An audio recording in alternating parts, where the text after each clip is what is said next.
จะมีส่วนประมาณตุสเนจในขยมแอนนิสโซนสวาโกมาการเกิดสัมเพยดอปิเซมวยจมวยนังคณะกรรมการแต่งบุญรุกในขนมปฏิการมหาสรบประคาวยิเกตูเจียวประเทศชนะปีปอมาไพ่ปรามได้ผู้กวาดนังโจรวมใจรวมแลจมแดดังกโดจีบับปิซาวได้แต่ตองเตยนังสลับโบราณกโดจีติ๊กเน็กขนมกาดับบรรทุวินิชัยแต่การเป็นกระโจนได้กอดบานโจรูปประลองในขนมชนะมีพองได้ตุสเนจแต่งอัคนีอันจังกุมาคาเปเวลยุเยอะตัวจูจมวยนังคณะกรรมการแต่งบุญรุกโดยต่อไปรู้จิตในโมตนาพิบจิตเอาเวอร์กลาเอาเวอร์ไพรจุดเรียนซัวลูกครูเนี่ยครูจ้าจ้างอันนี้มีกระดิ่งเหมือนแต่แต่บ้านสมพีจมวยนังลูกครูเนี่ยครูตัวแต่บดองจ้าจังจิตโบนี่ขยมโซมอนุญาตเอาลูกครูช่วยในน้อมชั่วกับโดจิตตุนตีพองได้อาจจะประดามปีเนี่ยครูวันจ้าเอาคนจุดเรียนซัวตัวตู้สนิทกิจนจิตตีกรุบเนี่ยขยมชั่วเอลตาวันมีตัวในตีเจียคณะกรรมการเมปยุกในอังมหาสอบละครยิเกตูแตงประเทศชนำปีปอนมาไพ่ปรามส่วนจมีซัวจมบัดชมัวซ้อมสมางเจียประเทียนคณะกรรมการมีประโยชน์ในมหาสอบและเข้าดีเกตูแตงประเทศชนำปีปอนมาไพ่ปรามบาทจำเรียบซัวตัวสนิทจนต่างอ๋อเจตีกรุบเจตีเมตรัยยมบาทชมัวไซสมานเจียคณะมีประโยชน์ขนมอังมหาสอบและเข้าดีเกตูแตงประเทศชนำปีปอนไพ่ปรามสมกรบตัวสนิทจนเจตีกรุบหนึ่งเจตีเมตรัยขยมบาดชมุจันสรินเจียคณะกรรมการมีประโยชน์ละครยิเกชน้ำปีปอนมาไพ่ปรามจ้าออกคนเชิญลูกครูเนี่ยครูเดี๋ยวบ้านนายน้อมชมัวจ้าจังเชียปต้อนี่ขยมก็เชียจังดังคลังเหมือนแต่ต้องเตยนังจำนับอารมณ์จ้าจังซัวลูกครูเนี่ยครูท่าต้าเนี่ยครูลูกครูมีจำนับอารมณ์แบบหน้าเนอเปย์ได้ตัวบ้านการเจิญเชียคณะกรรมการในขนมมาเฮาส์รอบละครยิเกดอทอมมูนีพองได้จ้าจังอาจจะประดังปีลูกครูสารนเหมือนบ้านจ้าบันจุบบุลูกครูตายมาดองได้เจียคณะกรรมการมีประโยชน์ลูกรู้ใบนิยมปีการปลอดดำไล่ลูกรู้ลานตัวเจียคณะกรรมการมีประโยชน์นั่นคือลูกรู้มีอารมณ์มวยท่าเวลาโดยจิเพย์พองอพองรำเพิบพองปันแต่เอาการได้การรำเพิบนั่นคือเพื่อเอาขยมรำเพิบโดยสายจิเกบ่อยืงนั่นเพื่อเอาตบลงหลักเขาในบ่อจิเกยังบานบางให้เนี่ยเลือเวติกานั่นติกาประลองปนังหนึ่งเปย์ขังมุกนั่นนั่นจิการรำเพิบบ่อลูกรู้นั่นขยมมันจะบอกใครแต่ปนังเท่สมออกคนขโมยสไลได้บานปดอลเนตีดอกขยมในปีได้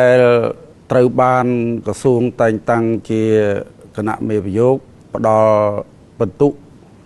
ดอลกรมศิลปะละครยิเกได้บานโชว์รูมมาสอบตูแตงประเทศประจำชนำปีปอนไปปรามขยมรำเพิ่มมาแต่รำเพิ่มยังไม่จนทาตุ่มรงมวยนี้เวียไปชมแต่นังกาบัดบ่องมูลเหตุไอ้โดยซาเชียละครประเภทตุ่มรงโบราณเชียละครได้เชียงพ้องรวมเป็นพ้องเวียปิบะขนมกาสำได้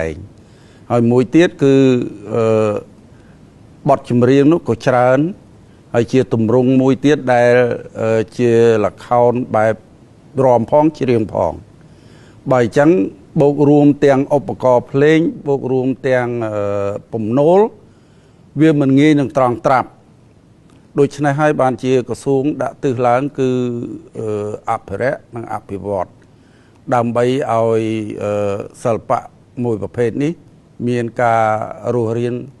มีชีวิตลางวิ่งตูเตียงประเทศบ่าให้โดยชนะให้บานทาเนเปได้กระทรวงจัดตั้งเชียคณะเมยยุขยมมีจัดเพิ่มให้มี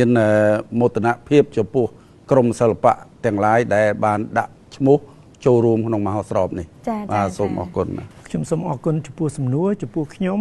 ตีมวยคือเจียโมตะกะเพียบมวย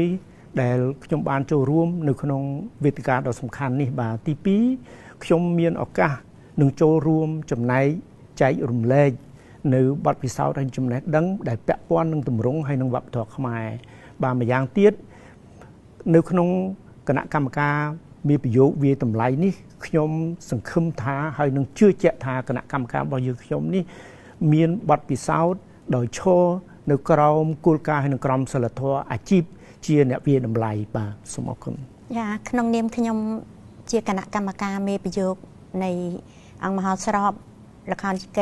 ตุเตียงประเทศชนะปีปอนไปปรามนี้ยังขยมเมียนได้รำเพิ่มโดยซามหาสอบนี้คือเจปรตกามวยได้ดังได้ปรมเตียงเมียนกาอภิวัตดอล តម្រង់សិល្បៈមួយដែលប្រឈមនឹងការបាត់បង់គឺសិល្បៈយីកេនេះឯងដោយសារមានការលំបាកនៅក្នុងការសម្ដែងក្នុងទម្រង់ល្ខោនខ្មែរទាំងអស់ហ្នឹងយីកេគឺមានការលំបាកក្នុងការសម្ដែងហើយពួកយើងខ្ញុំដែលជាគណៈកម្មការមេប្រយោគនេះគឺមានមោទនភាពនិងមានសោមនស្សក្រៃលែងដែលបានមកចូលរួមធ្វើជាគណៈកម្មការមេប្រយោគដើម្បីចែករំលែកនៅបទពិសោធន៍មួយចំនួនក្នុងការកសាងក្នុងការដំឡើងនៅស្នាដៃល្ខោនយីកេនេះហើយខ្ញុំចាប់អារម្មណ៍ថាបន្ទាប់ពីមហោស្រពនេះទៅនឹងសិល្បកររបស់ខ្មែរយើងទូទាំងប្រទេសនេះនឹងគាត់នឹងបានស្គាល់ជាជនទាំងអស់នឹងបានស្គាល់នៅទម្រង់ដ៏កម្រមួយនេះគឺល្ខោនយីកេហើយខ្ញុំសង្ឃឹមថាមហោស្រពលើកក្រោយនឹងមានការចូលរួមយ៉ាងច្រើនពីសិល្បករទាំងអស់នៅក្នុងប្រទេសខ្មែរយើងចាសូមអរគុណចាអរគុណអ្នកគ្រូចាអរគុណលោកគ្រូអ្នកគ្រូចាចឹងងាកទៅកាន់មហោស្រពល្ខោនយីកេឆ្នាំ2025នេះវិញចានេះខ្ញុំចង់ដឹងថាតើអ្នកគ្រូក៏ដូចជាលោកគ្រូគិតថាការបង្កើតឲ្យមានព្រឹត្តិការណ៍នេះឡើងមានសារៈសំខាន់ដូចម្ដេចចឹងសំណួរនេះដែរនាងខ្ញុំសូមជូនទៅលោកគ្រូសំអាងបាទអរគុណបាទបើសិនយើងមើលជាសារបានរបស់មហោស្រពរបស់យើងក្រសួងវប្បធម៌និងចិត្តសិល្បៈជារៀងរាល់ឆ្នាំតែងតែបង្កើតជាកម្មវិធីមហោស្រពសិល្បៈទូទាំងប្រទេសនេះបាទជារៀងរាល់ឆ្នាំនេះឆ្នាំ2025នេះយើងបង្កើតមហោស្រពល្ខោនយីកេដើម្បីជាវេទិកាមួយជាឱកាសមួយដល់សាធារណជនទូទៅក៏ដូចជាសិល្បករសិល្បករនី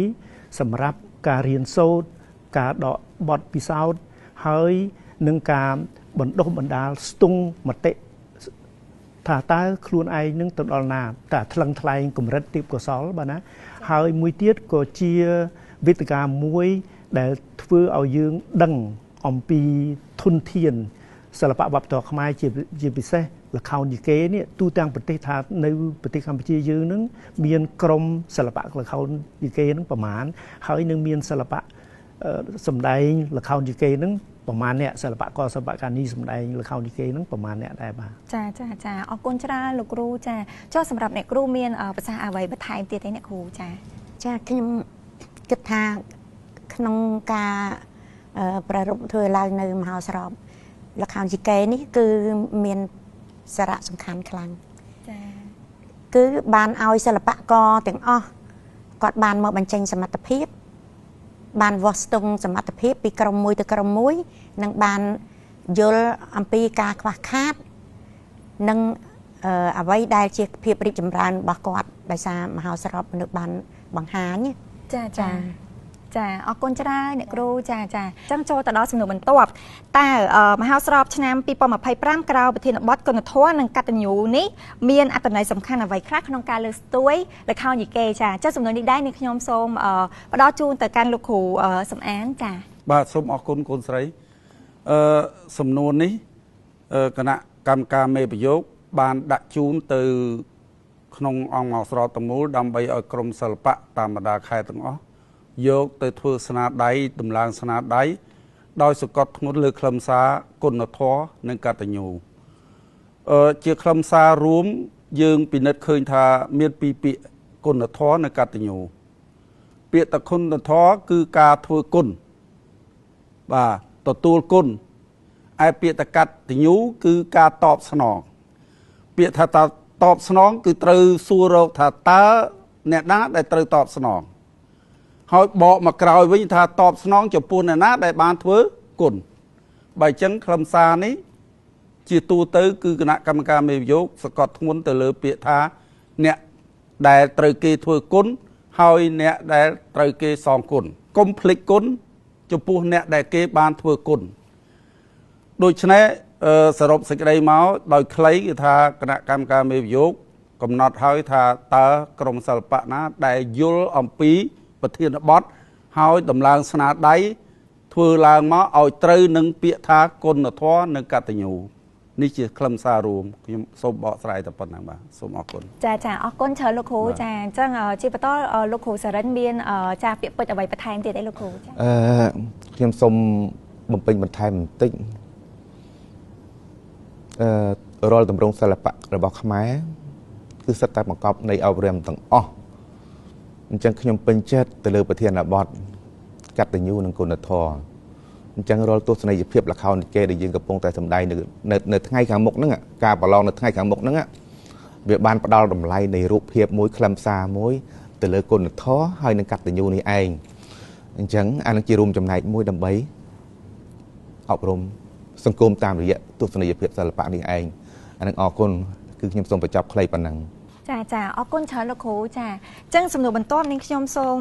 ផ្ដល់ជូនទៅលោកគ្រូសំអាងចាលោកគ្រូខ្ញុំចង់ដឹងថាក្នុងនាមយើងជាគណៈកម្មការតើអ្វីជាលក្ខណៈវិនិច្ឆ័យហើយនឹងចំណុចសំខាន់បំផុតដែលលោកគ្រូផ្ដោតក្នុងការវាតម្លៃទៅកាន់ក្រុមសម្ដែងបាទកាលណាយើងនិយាយអំពីលក្ខណៈវិនិច្ឆ័យយើងឈរនៅលើគោលការណ៍ជាបឋមគឺថាធាតុផ្សំរបស់ទម្រង់សិល្បៈល្ខោនយីកេនេះដែលយើងត្រូវដឹងបាទឧទាហរណ៍ថាសាច់រឿងឧទាហរណ៍ថាការនិពន្ធរឿងការដឹកនាំរឿងការសម្ដែងមានទាំងភ្លេងផងរួចហើយនៅក្នុងនឹងច្រៀងរបៀបម៉េចបាទហើយយើងត្រូវមានធាតុផ្សំឯទៀតដូចជាការបញ្ចាំងភ្លើងអបតាការបំពងសំឡេងក្តីសម្លៀកបំពាក់ក្តីជាដើមរូបភាពទាំងអស់នេះឆ្លុះបញ្ចាំងនៅក្នុងទស្សនៈមួយទៀតទស្សនៈដែលយើងនិយាយថាអត្ថរូបអត្ថន័យនិងអត្ថរសមានន័យថាម៉េចមានន័យថាកាលណាយើងមើលល្ខោនយីកេទៅហ្នឹងគឺថាឲ្យល្អមើលឲ្យពិរោះតិចហើយនៅក្នុងនឹងត្រូវបង្កប់នៅអត្ថន័យខ្លឹមសារអប់រំផងបាទនេះជាលក្ខណៈវិនិច្ឆ័យរួមរបស់ការវាយតម្លៃហើយការវិនិច្ឆ័យបាទចាអរគុណច្រើនលោកគ្រូចាអញ្ចឹងសម្រាប់លោកគ្រូសំអាងមានពាក្យពេចន៍អ្វីបន្ថែមទៀតទេលោកគ្រូចំពោះចំណុចនេះដែរគឺសង្កត់ធ្ងន់ទៅលើការរក្សាតម្រង់បាទតម្រង់របស់ល្ខោនយីកេវាមានពីរតម្រង់មួយរបៀបបុរាណយើងហៅថាសម្ដែងដំកង់តម្រង់មួយទៀតគេថាយីកេសម័យទំនើបមានការកាត់កងឆាកមានការស្លៀកពាក់រៀងបែបវាជឿនលឿនបន្តិចមួយទៀតវាដោយលោកគ្រូគាត់មានប្រសាសន៍អញ្ចឹងមានការតែងនិពន្ធច្បាស់លាស់និពន្ធមានពាក្យពេចន៍ឲ្យតួសម្ដែងមានហៅថាការទទួលខុសត្រូវក្នុងការរៀបពាក្យពេចន៍ហ្នឹងកុំឲ្យសម្ដែងទៅតាមយថាហេតុការនឹកឃើញរបស់សិល្បករមួយដោយអត់មានព្រៀងទុកនោះវាមិនប្រសើរហ្នឹងហើយវាចំទិសដៅរបស់ក្រសួងអភិរក្សទម្រង់យីកេឲ្យត្រូវហើយអភិវឌ្ឍដោយមានការតែងនិពន្ធជាពាក្យពេចន៍សម្ដែងមានការកាត់កងឆាកហើយមានការទទួលខុសត្រូវក្នុងទស្សនីយភាពមួយបាទចាអរគុណច្រើនលោកគ្រូចាអញ្ចឹងសំណួរបន្ទាប់នេះខ្ញុំសូមផ្ដល់ជូនទៅអ្នកគ្រូវ៉ាន់ចាព្រោះជាធម្មតាការប្រឡងតែចង់ឈ្នះហើយអញ្ចឹងអ្នកគ្រូបើសិនជាអ្នកគ្រូអាចផ្ដល់ជាពាក្យកន្លឹះមួយឃ្លាទៅកាន់ក្រុមប្រកួតដែលគាត់ចង់ឈ្នះតើអ្នកគ្រូនឹងផ្ដល់ពាក្យពេចន៍អ្វីទៅកាន់ពួកគាត់អ្នកគ្រូក្នុងការប្រឡងម្នាក់គឺសុទ្ធតែប្រាថ្នាជាប់ជ័យលាភីចាអញ្ចឹងដើម្បីឈានទៅចាប់យកជ័យជំនះនឹងបានក្នុងនាមទី1គឺអ្នកនិពន្ធអ្នកដឹករឿងគាត់ត្រូវតែស្គាល់វិធីសាស្ត្រនៃការតែងនិពន្ធនិងការដឹករឿងចាអញ្ចឹងនៅពេលដែលគាត់ស្គាល់វិធីសាស្ត្រអស់នឹងហើយគឺគាត់មិនអាចវង្វេងទេគាត់នឹងអាចក្តាប់ហើយនឹងទី2គាត់ត្រូវសិក្សាអំពីប្រធានបទដែលអង្គមហោសរពបានដាក់ជូនគឺកតញ្ញូនិងគុណធម៌ចាអញ្ចឹងគាត់ត្រូវសិក្សាអំពីខ្លឹមសារពីអត្ថន័យនៃប្រធានបទហ្នឹងឲ្យច្បាស់ទើបធ្វើការបកស្រាយនៅក្នុងអង្គរឿងរបស់គាត់បានត្រូវហើយទី2គាត់ត្រូវស្គាល់អំពីទម្រង់យីកេជាទម្រង់បែបដូចម៉េចចាយីកេជាទម្រង់ល្ខោនខ្មែរមួយដែលរាំផងច្រៀងផងចាវាទៅស្របគ្នាទាំង3ទាំងការសម្ដែងទាំងការច្រៀងនិងទាំងការរាំគឺមិនមែនឈរនិយាយដូចជាល្ខោននិយាយទេចាទី3ក៏ត្រូវស្គាល់អំពីបុគ្គលិកលក្ខណៈតួអង្គនៅក្នុងរឿងដែលគាត់បាននិពន្ធឡើងតម្រូវតាមអត្ថន័យតាមប្រធានបទចាអញ្ចឹងនៅពេលដែលគាត់ស្គាល់ហើយទើបគាត់ដាក់ពាក្យពេចន៍ឲ្យតួនឹងនិយាយត្រូវ ចាបើហើយអញ្ចឹងនៅក្នុងស្នាដៃមួយគឺមានកតា3មានកម្លាំង3ដែលល្អទើបអាចឈានទៅបានជ័យជំនះទី1អ្នកនិពន្ធអ្នកដឹករឿងល្អទី2សិល្បករទី3សិល្បករល្អចាទី1អ្នកនិពន្ធទី2អ្នកដឹករឿងទី3សិល្បករសម្ដែងចាអរគុណចាអរគុណច្រើនអ្នកគ្រូចាចាសម្រាប់លោកគ្រូចរិនមានពាក្យពេចន៍អ្វីបន្ថែមទៀតទេលោកគ្រូចេះឆ្លងតាមបទពិសោធន៍ផ្ទាល់ខ្លួនរបស់ខ្ញុំដែលធ្វើគណៈកម្មការមេវិយោគក្នុងនាមក្នុងជាគ្រូសាលាវិចិត្រហ្នឹងវាចូលចិត្ត40ឆ្នាំពីព្រោះចំណុចនេះគឺជាការសម្ដែងខ្ញុំនិយាយថាឥឡូវនេះយើងចិត្តដល់ថ្ងៃឡើងប្រកួតហើយបានន័យថាយើងចូលសិល្បករចិត្តដល់ថ្ងៃប្រកួតហើយអ្វីបានរៀបចំរួចហើយអញ្ចឹងដែលសំខាន់បំផុតកន្លឹះសំខាន់បំផុតគឺសម្ដែងខ្ញុំនិយាយអំពីការសម្ដែងនេះគឺខ្ញុំចង់និយាយថាបើគេប្រឡងទល់វាអត់អីទេពាក្យថាល្ខោនរួមបានដេកល្ខោនរួមបានដេកថាយើងសម្ដែងរួមគ្នាការសម្ដែងរួមគ្នាឆាកមួយគឺมันអាចសម្ដែងតែម្នាក់ទេគឺសម្ដែងទាំងអស់គ្នាអញ្ចឹងរាល់សិល្បៈតកទាំងអស់ដែលនៅលើឆាកនេះទៅពេលដែលសម្ដែងត្រូវចាំសិតតែមានសារៈសំខាន់ទាំងអស់ជាចំណុចនេះគឺជាចំណុចសំខាន់ដែលធ្វើឲ្យក្រុមនីមួយទទួលបានជោគជ័យហើយបំពេញបន្ថែមទៅទៀតខ្ញុំនិយាយអំពីការសម្ដែងអ្វីទៅតែការសម្ដែង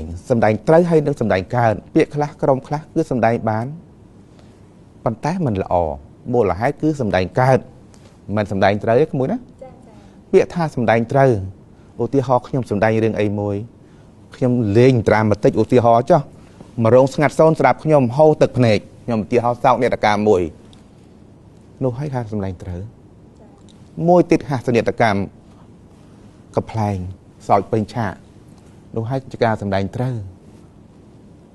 អញ្ចឹងចំណុចគន្លឹះដែលសំខាន់សិល្បករដែលត្រៀមខ្លួនមកប្រឡងនេះត្រូវយកចំណុចរួមមួយដែលល្អគឺសម្ដែងត្រូវខ្ញុំមិនចង់ឲ្យសម្ដែងត្រឹមតែកើតទេ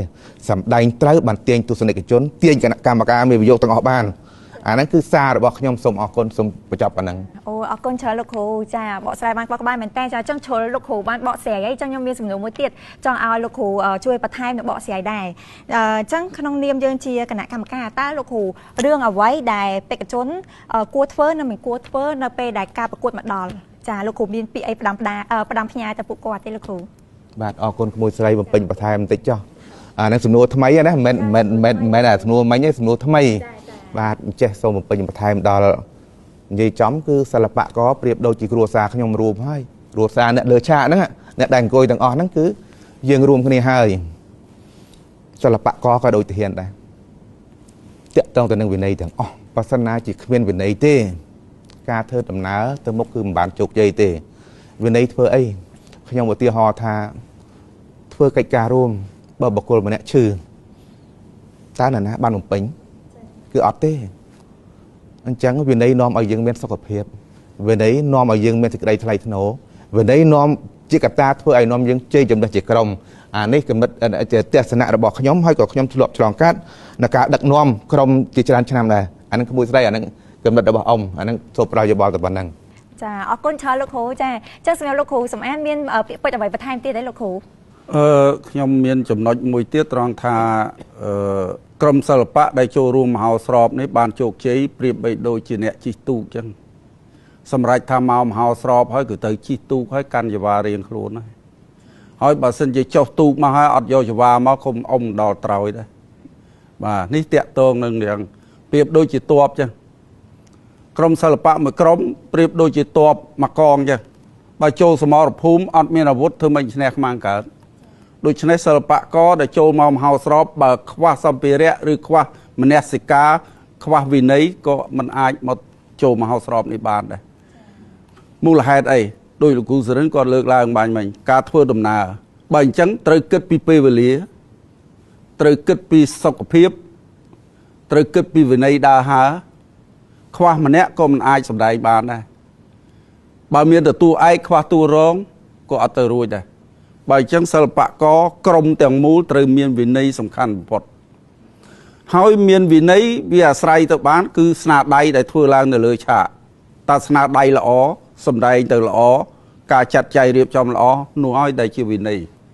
គណៈមេយោគផ្ដោតទៅលើការងារនឹងសំខាន់ដែរ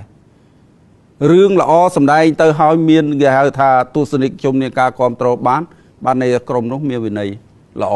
សិលធម៌ល្អក្រុមសិលធម៌បាទខ្ញុំអស់យោបល់ប៉ុណ្ណឹងបាទចាអរគុណច្រើនលោកគ្រូចាបាទ